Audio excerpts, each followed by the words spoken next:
What's up guys, it's Tommy here and welcome to the sensational Liverpool transfer news video, because the 442 news outlet and Mark White is reporting that Liverpool could make a 100 million euro transfer bid for Barcelona Wonderkid Ansu Fati, because he is surplus to requirements in Barcelona. He lost his place in the first team after Barcelona made so many big transfers, and according to reports, Liverpool are in talks with the agent of Ansu Fati over a stunning club record move, which could see Ansu Fati join the Liverpool rebuild. And even though I don't think we need an attacking player, if Ansu Fati wants out of Barcelona, you can't say no to that. But I would certainly prefer if Liverpool spent most of their transfer budget on a midfielder. And according to other news outlets, Fati's representatives have held discussions with Liverpool and Man United and Arsenal as well. A deal might be a little more difficult for Man United and Arsenal, because Man United have operated this season with Marcus Rashford at left wing, and they have the likes of Garnacho, Anthony, Jadon Sancho as other options. Yes, Liverpool have Luis Diaz as an out-and-out left winger and Cody Gakpo as well. But Mo Salah is 31, 32 years old. He has seen his form decline and his numbers dwindle. So maybe Liverpool are looking for a Mo Salah future replacement, or Liverpool could even sell Mo Salah. I heard some newspapers say that Liverpool could sell Mo Salah for 50 million, and maybe that way we would fund the Ansu Fati transfer. You could do a lot worse than replace Mo Salah with Ansu Fati. Even though I don't really want that to happen, I still think Mo Salah can rediscover his form when all the Liverpool's injured players come back and Liverpool hit top form. That's when Mo Salah will shine and flourish. Arsenal don't really need Ansu Fati as well, because they have Trossard, which they just signed. They have Bukayo Saka, Martinelli as well. But Firmino is edging closer to his contract. Firmino still hasn't signed a contract extension, so maybe we are going to replace Firmino with Ansu Fati in the attacking department. And yes, I know that some of you guys will say Ansu Fati is injury prone, because he has suffered terribly this season and last season with recurring injuries in his pretty short career so far. A knee injury is limiting his development, but with Barcelona facing financial uncertainty and they are unable to guarantee Fati will reach the incredible ceiling that once everybody thought Ansu Fati would become one of the best players in the world. Some people even called him the next Messi.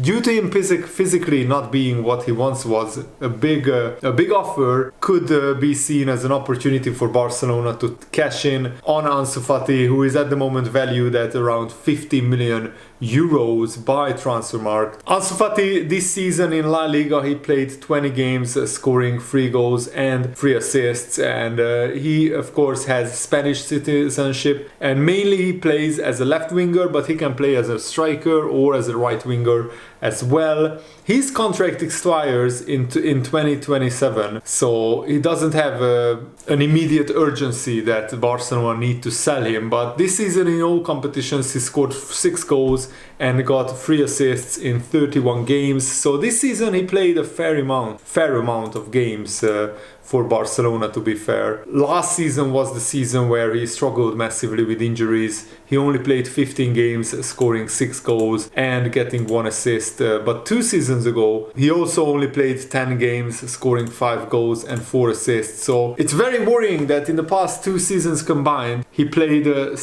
26 games, less games than this season. His breakthrough season it was in the 2019-20 season, where he scored 8 goals and got 1 assist in 33 games for Barcelona, which is pretty epic. And many people got surprised when journalist Fabrizio Romano claimed that Ansu Fati could be on the market this summer. Speaking on his YouTube channel, the transfer expert confirmed that Liverpool are one of the sides to have already made contact with Ansu Fati's agent. Keep an eye on the situation of Ansu Fati for the summer, Fabrizio Romano said, "For now, Barcelona are still protecting him. The second part of the season will be crucial to understand if Ansu Fati will continue at Barcelona or try a different opportunity around Europe in the summer. I can confirm that English clubs had conversations with the agent of Ansu Fati asking for potential conditions of the deal. Clubs like Man United, Arsenal, Liverpool were informed around the general situation of Ansu Fati. Probably Ansu Fati's agent wanted to see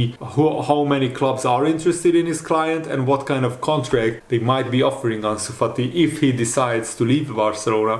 Of course, right now, because Ansu Fati hasn't declared fully that he wants to leave Barcelona, no club has made it official that they want to sign him. No club has started negotiations with Barcelona. Fabrizio Romano said they never made any official bid or any negotiations with Barcelona, but they are well informed on the Ansu Fati situation. So let's keep an eye on this one for the summer, depending on Barcelona. At the moment, as Laporta said, they don't want to sell him. They still love him as a Barcelona player, but it will depend on the second part of the season. When Messi went to PSG in 2021, Ansu Fati was handed the number 10 shirt, and he was named the best young talent on the planet in a news outlet's column. But because of injuries and also because of probably Xavi having a settled team, Ansu Fati has seen his numbers, his minutes limited. He has been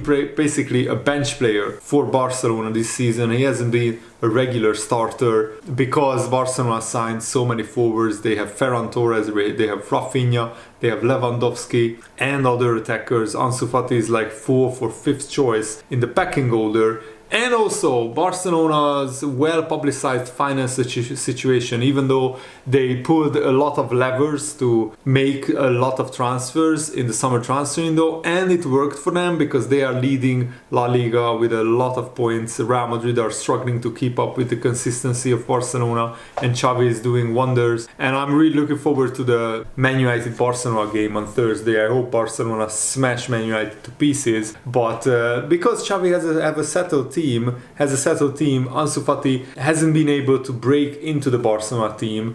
And also Barcelona could see Ansu Fati being sold as the perfect opportunity to make a lot of money on a player that maybe they see as injury prone. Of course, I don't want Liverpool to sign another injury prone attacker because we already have enough of those. But if Barcelona will be willing to let Ansu Fati go for 50-60 million pounds, I think it's worth signing him, because if he rediscovers his form and if his talent develops at the rate that it is expected, Ansu Fati will be world class, and you could get him on a cheap right now because of his recent injury record and because he probably wants out of Barcelona. At the moment, Ansu Fati wants to focus on his current season. He wants to get back into the Barcelona team, and Xavi also said that Ansu Fati is not really for sale. Even though he hasn't been picking him regularly, Ansu Fati hasn't been starting games regularly, which is a big problem for him. For example, in the past 3 games in the La Liga, he played only 20 minutes,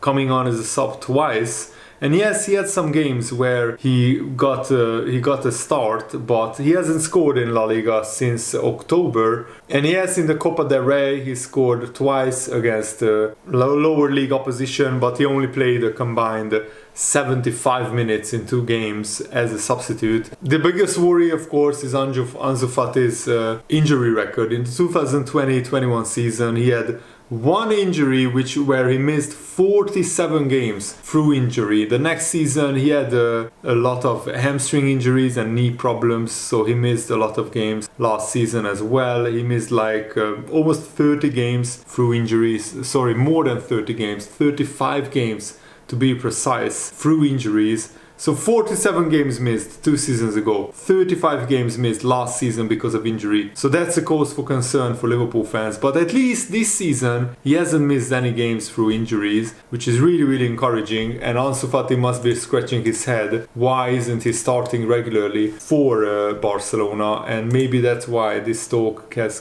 come up. And Arsene Wenger, after the Liverpool-Everton game, said something very interesting about Mo Salah. He said, "Tonight again we saw that Salah that wins the challenges, changes pace, he's present in the build-up of the game. After the World Cup, Salah looked like he played in the World Cup because he couldn't find his acceleration. But against Everton, it was the first time I've seen him again, as we know him, a world-class player, deadly in finishing. He still missed 2 or 3 chances, but he scored the opener, and that will give him confidence. We will see now how he continues. Overall, it was an important night for Salah and a hugely important night for Liverpool as well. And the Newcastle-Liverpool game is absolutely monumentally massive, and I'm really looking forward to it on Saturday. Also, yesterday, Paris Saint-Germain, how badly did they play for 75 minutes? Bayern Munich really played them off the park, and it was embarrassing how much PSG invested into their team, that they are still so bad in the Champions League. And I don't see Paris Saint-Germain knocking Bayern Munich out. In Munich, they need to win by at least 2 goals to knock them out, to knock Bayern out. So I don't see that happening. And also brilliant victory for Milan against Tottenham. AC Milan, I really hope they go through, because I don't really like Tottenham, and AC Milan play the better football in my opinion. But maybe AC Milan not scoring the 2-0 and 3-0, maybe that could hurt them in the second leg, because Tottenham at home are very dangerous team. We know that very well. And that was just my mini review of the Champions League games yesterday, and today I'm really looking forward to the Dortmund-Chelsea game as well. Thanks for watching, guys. Hope you enjoyed this. Have a nice day. See you later. Good night.